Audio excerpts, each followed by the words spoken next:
Assalamu alaikum. Welcome back to School of English by Musfeka. Today I'm going to tell you a story. The name of the story is Working as a Team. আজকের গল্পটার নাম হচ্ছে দলবদ্ধভাবে কাজ করা।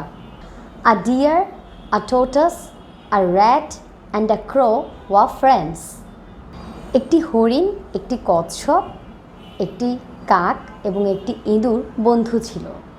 They lived happily in a jungle. তারা জঙ্গলে সুখে বাস করত। One day, the deer was caught in a hunter's trap. একদিন হরিণটি শিকারীর ফাঁদে ধরা পড়ল। The friends made a plan to save him. বন্ধুরা তাকে বাঁচানোর পরিকল্পনা করল। The deer struggled as if it was in pain and then lay motionless, with eyes wide open, as if it were dead. হরিণটি এমন ভাব করলো যেন সে প্রচণ্ড ব্যথা পাচ্ছিল আর ব্যথা সে ছটফট করছিল। এরপর সে নিথর হয়ে শুয়ে পড়ল আর এমনভাবে চোখগুলো বড় বড় করলো যেন সে মৃত। আসলে এটা ছিল তার অভিনয়।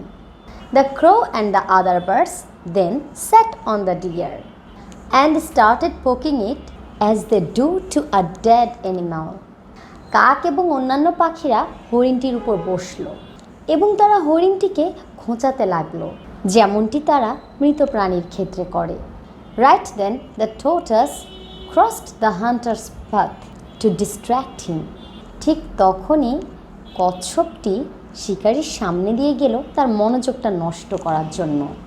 The hunter left the deer, assuming it to be dead, and went after the tortoise. শিকারী হরিণটিকে মৃত ভেবে তাকে বাদ দিয়ে চলে গেল খরগোশটির দিকে। Meanwhile, the rat cut the net to free the deer, while the crow picked up the tortoise and quickly took it away from the hunter. ইতিমধ্যে হরিণটিকে মুক্ত করার জন্য ইঁদুরটি জালটা কাটল আর তখনই কাকটি শিকারীর সামনে থেকে কচ্ছপটিকে তুলে নিয়ে গেল।